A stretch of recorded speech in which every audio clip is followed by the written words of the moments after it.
Welcome to the Life with Joey Calvo Podcast. I am Joey Calvo. Please continue to help the victims of the California wildfires. They do still need our help rebuilding. And so today we have Glenn Poulos. He's a recent retired executive vice president and general manager of NWS and the co-founder of Gap Wireless Incorporated, where he spent his career at the intersection of sales, marketing, and business leadership, and with a proven track record in driving growth into the telecom and tech distribution industries. He also is the author of Never Sit in the Lobby, 57 Winning Sales Factors to Grow a Business and Build a Career. So, Glenn, welcome to the podcast. Thanks, Joey. Great to be here. And thank you for the wonderful introduction. Okay.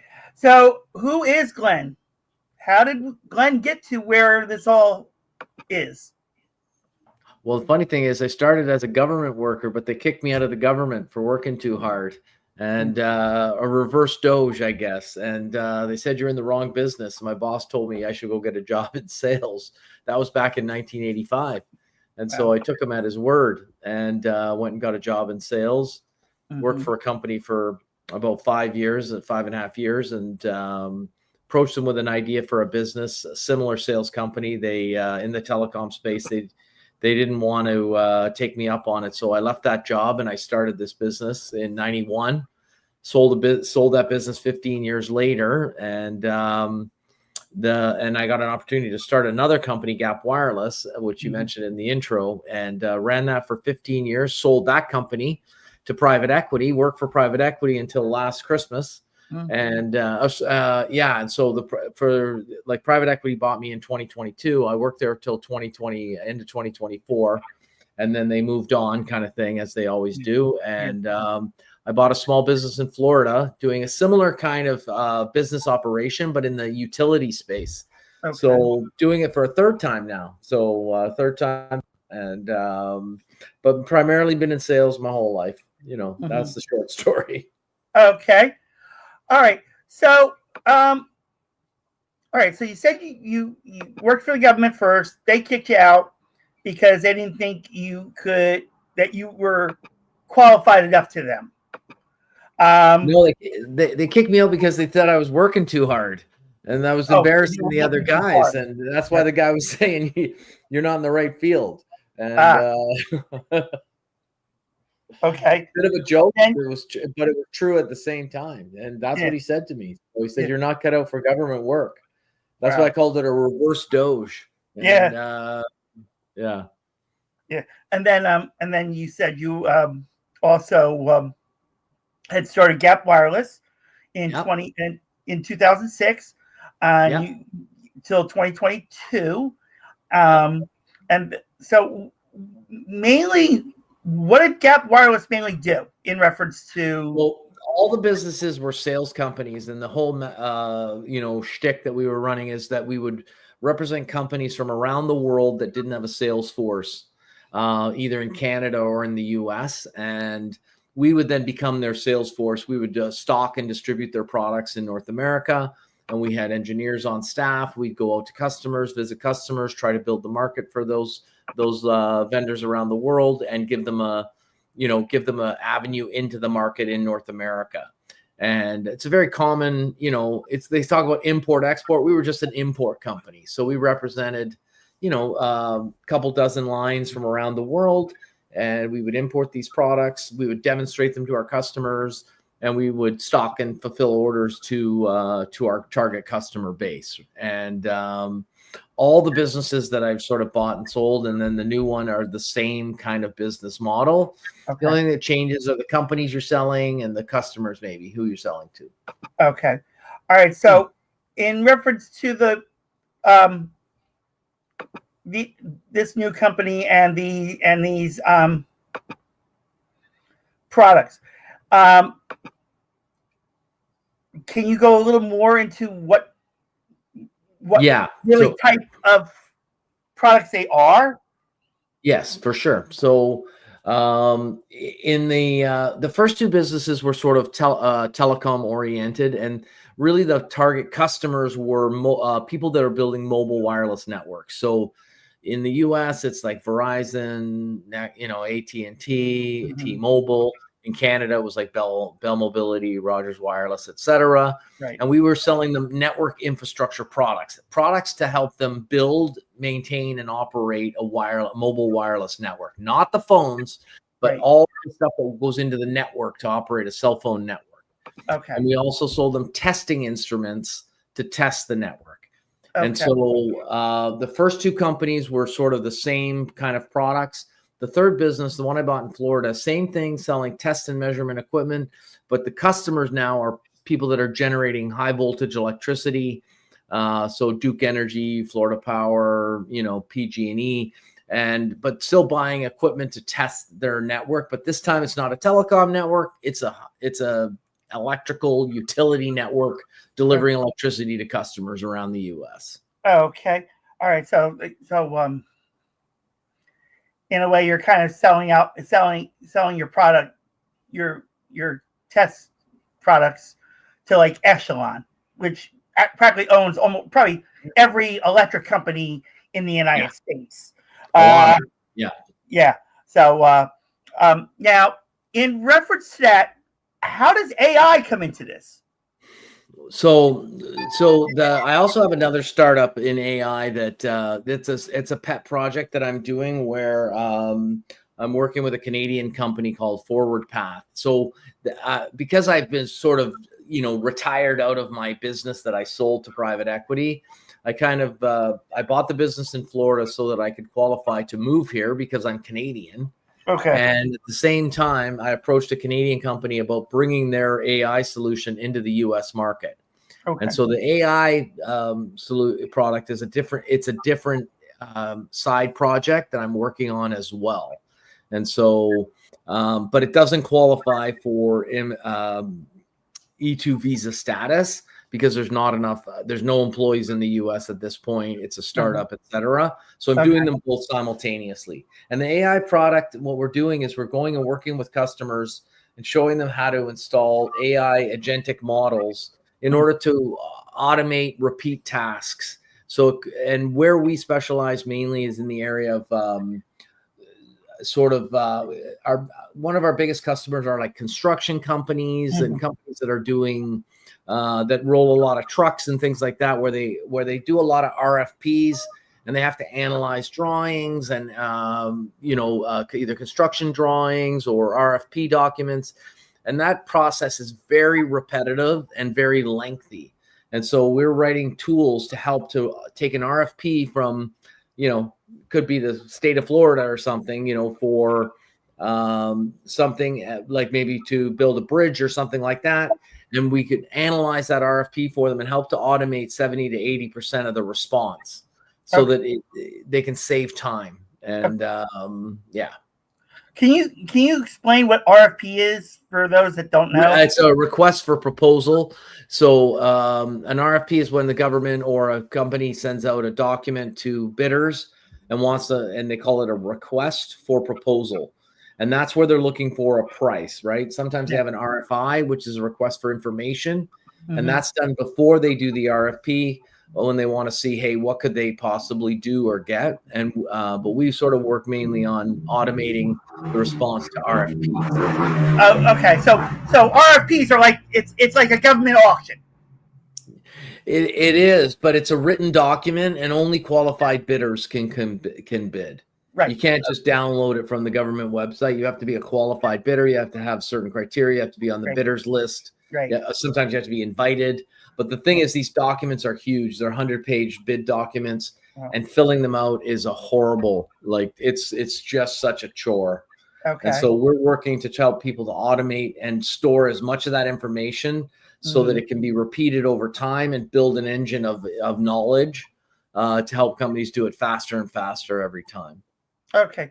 So explain about your book of Never Sit in the Lobby, 57 Winning Sales Factors to Grow a Company and Build a Career Selling. Yeah. So I jumped into the field of sales back in 1985 and, I started to learn from mentors and got, other sales guys in the field. And over the years, I started writing down, rules about what I saw them doing that I wanted to copy and other rules that I didn't want to copy. and it became my sort of Bible of how not to be a pain into your customers, or as I say, how to be a pleasure to do business with. And so over the years, I started telling people some of these tips, and people would a lot of them are kind of have a funny story to go with them, or an anecdote or whatever, and they're like, oh, you should write a book. And I never really did until the pandemic, when I got locked up in Canada for a year, had nothing to do, nowhere to go. And I thought, you know what, why don't I take out my notebook of rules and see if I can actually make a book out of it. And then, so during the pandemic, I wrote the book, and I published it coming out of the pandemic. And right around the same time I was selling my business, I published the book. Okay. All right. Yeah. And the other little side bit about you that you've mentioned is maybe one second. Okay. No problem. All right. Explain Fosse. Sorry. Can you explain Fosse? Can you spell that? I'm not sure what you. Fossi. Oh, fossil. Yeah. Okay. Yeah. So fossil is So when I was 17, I walked into a roller rink in Niagara Falls, and I said, "Hey, would you need to hire the best DJ in town?" And he's standing right in front of you. And I'd never spun a record in my life, and the guy hired me on the spot. And a couple of days later, I was DJing at a roller rink in Niagara Falls, and over the years, I've been a DJ for years and years. And so as I got older, now I'm quite old, right? I came up with a new DJ name called Fossil, and as in like the fossil record, as in like old rocks, right, and bones. And so that's my DJ name, and now I mainly do it for charity functions. And so, again, I split my time between Toronto and Florida. But in Toronto, many charities know of my my charitable inclinations, and I get more opportunities to DJ than I can do. And but I love it. It's kind of a passion project, and I love playing with music gear, and I love doing that. So that's my DJ name, Fossil. Okay. Yeah, because you mentioned that. I said, let me bring this up real quick. Have you thought of taking Fossil to like the Canadian airwaves and making like a Saturday night? Yeah. Like a Saturday night. I haven't done it. Yeah, I haven't done any shows or anything like that. And I tried making music a few years back, and it was fun, and I enjoyed playing with the sounds and things, but some things you're just not good at, right? And you need to know. You need like the government. You need to know what you're good at and what you suck. And the songs I was producing were fun and interesting to do, but they weren't ready for prime time, right? Okay. And so, if I had an opportunity to do a show and I had the time, I would probably do that with other people's music. But I've never, But from music production, I'm not doing any. I did do that for a while, but it was just not of a professional quality. And so now I just play other people's music. And Have you thought about maybe starting your own podcast? So I did have my just like kind of shortly after selling the company and whatever, when the book came out, I did actually launch a podcast called the Profit Powerhouse Podcast, where I was interviewing the guests, and I got about 30 episodes in the bag, and it was fun and I liked it, but the problem is that, like, I'm still working, right? Like, I mean, I was running Gap Wireless, which sold NWS, and they were working me to the bone after I sold it. Right. And then, and now I'm doing it's not a startup in Florida because the business has been around 20 years, but I'm working to grow that business. And, I'm working, at least 8 hours a day, if not more. And I realized I wasn't able to give the guests the experience that they deserved in coming on my, and so I kind of put it on the back burner and went on sabbatical, and I'm hoping to retire in the next few years and then then I would like to turn it back on and start interviewing people. But right now I'm just wasn't doing a good job at it. And so again, I looked at myself and I said, it's fine to be a guest on someone and give half an hour of your time, but to not, but I needed to give a better experience to the guests. And so I thought it would be better served when I could spend more time researching their stories and reading their books and stuff like that. Okay. Could I give you a good suggestion in reference to nighttime habits? Okay. And this is a rare suggestion. We're gonna take the two things that you were told that you sucked at. Right. Well, with the exception of the government part. We're gonna take fossil. Yeah. And instead of doing a podcast in reference to you interviewing, it's going to be like an internet radio station. Oh, right. Okay. And fossil mixing music that way. Mm-hmm. Now that's something I could do. That's because that's what I do. And so a radio show or something like that. Yeah.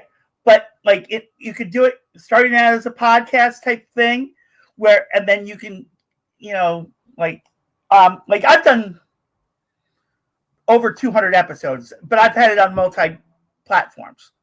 Right. And I've been doing this since 2019. Wow. Yeah. Oh, even when I was working at home, I was doing this. Just recently is when it's really exploded out to where I got booked now until March of 2026. In reference to guests. So that's why when guests like you came out and said, I could do this date. Most people, because I normally do these on Mondays, Tuesdays, and Thursdays. Okay. But what happened was when the podcast guest newsletter came out with it, it was a media blitz. It was a booking blitz. I bet. This was Memorial Day weekend too. So it has been exactly a month since it's happened. And literally I had to open up Fridays. I was like, I normally don't open up Fridays because, because it's Friday. Well, it's not just that it's Friday. Usually I was working, but I've been unemployed since February. So, so I turned around and now okay, I'll open up Fridays during the summer, and then that was getting all booked up. And then, so I was like, oh, let me start doing Wednesdays. So now practically almost every day of the week, I'm doing a podcast. But we are also doing a GoFundMe campaign because we are attempting to raise money to expand this podcast even. I've reached out to people that I know that have that work cable TV networks. And I even reached out to SiriusXM. SiriusXM never got back to me though, but I wouldn't have expected it. But that was one thing I looked at, and even thinking of going to broadcasting school just so I could do a radio station of it. If not, an internet radio going on like a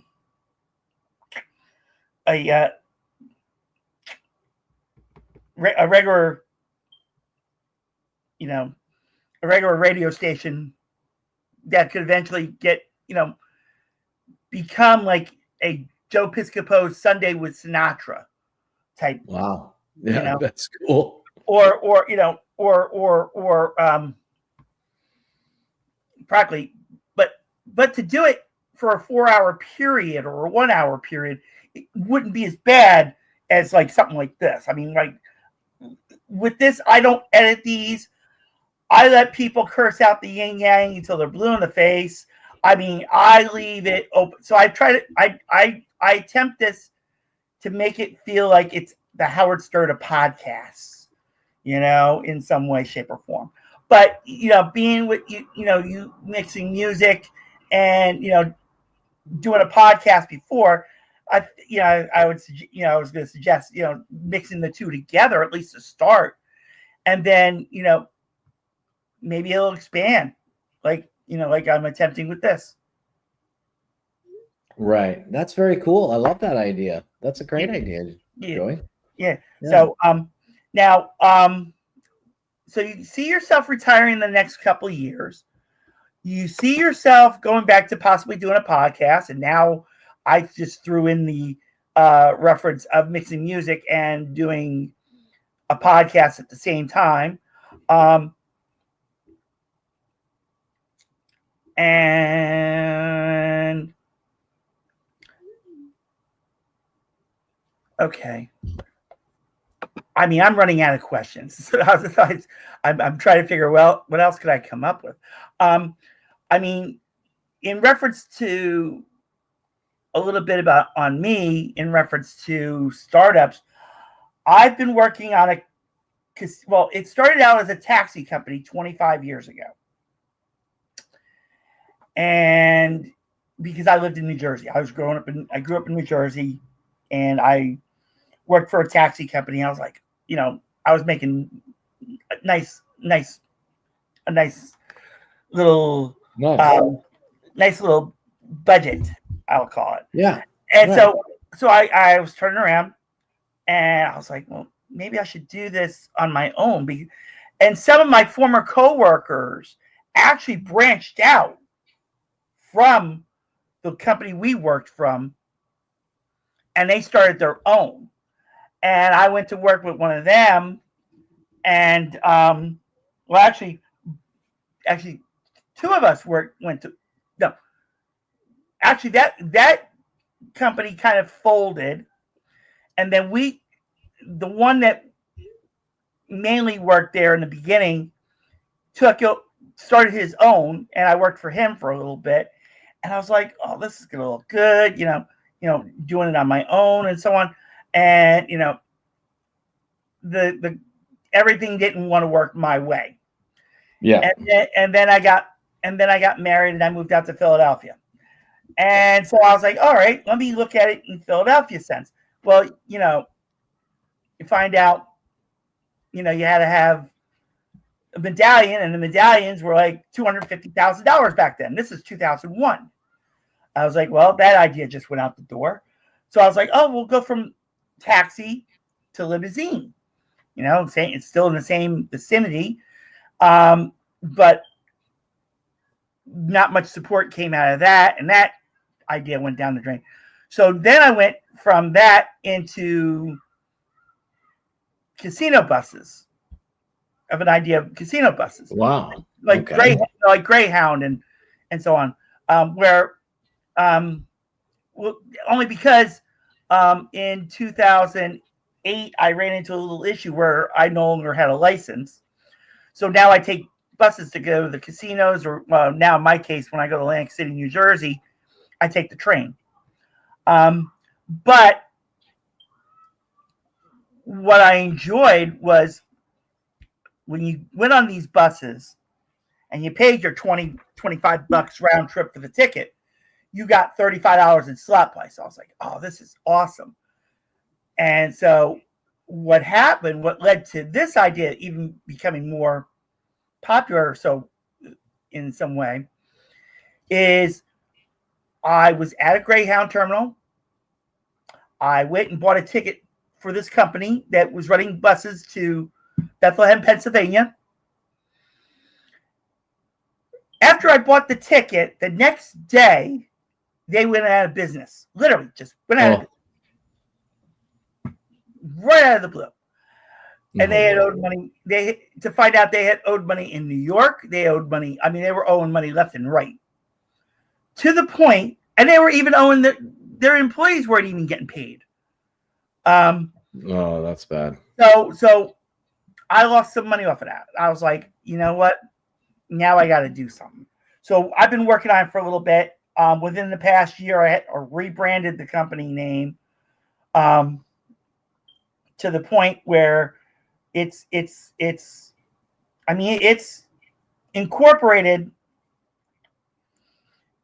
in New Jersey and Pennsylvania, but under two different names because it wouldn't let me do the same name in one state.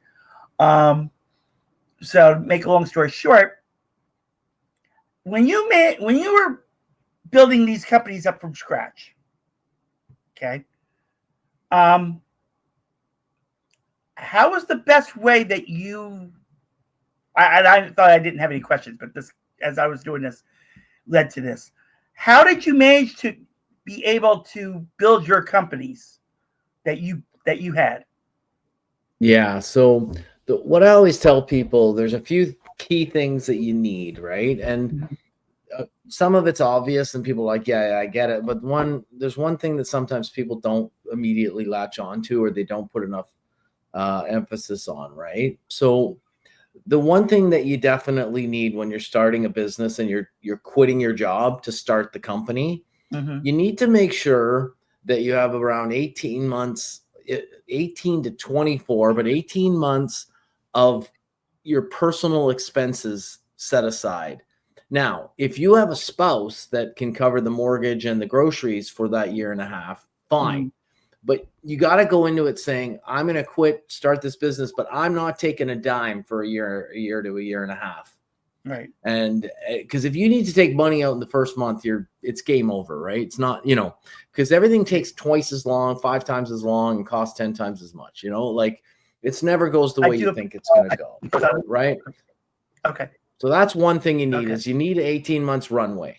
Right. And 2, you need a minimum viable product to sell. Like, what are you going to sell? And, but the most important thing is you need your first customer already pretty much identified and agreeing to do business with you before you want to take that leap and quit your job. And then because I always say, like, most businesses were started on a deal that you didn't deserve.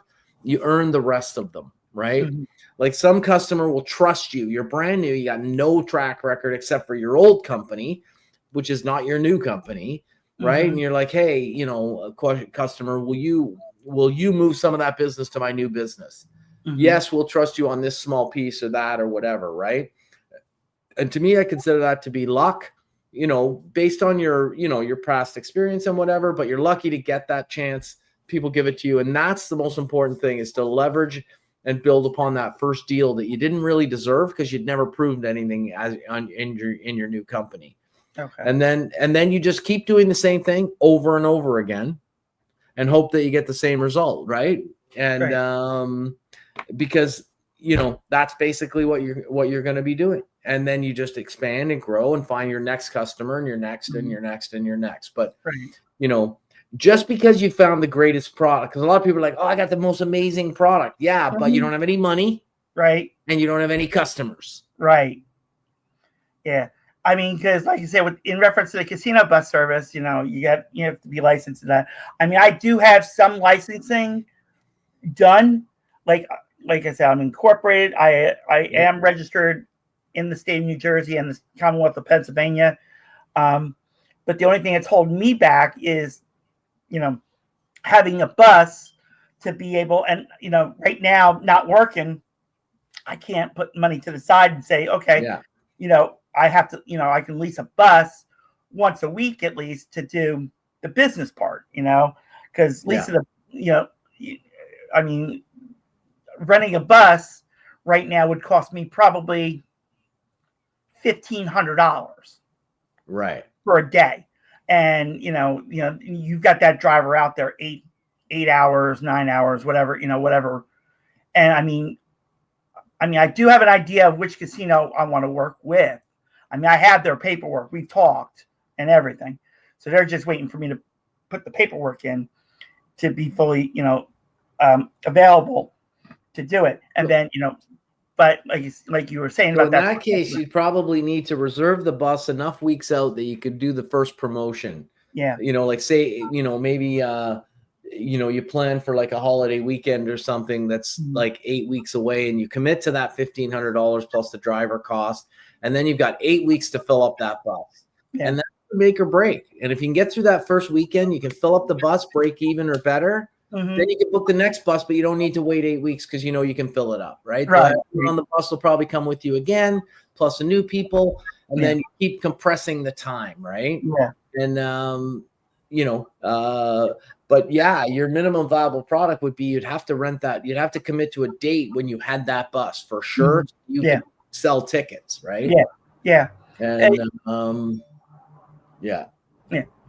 All right. So, Glenn, how can people reach out to you and if they have like tech ideas or ideas that they want to throw at you? So I have a website, glennpoulos.com, but the best way to get a hold of me is on LinkedIn. I'm on there every day. I'm very active. That would be what I would recommend people do. So. Okay. Give me one moment here.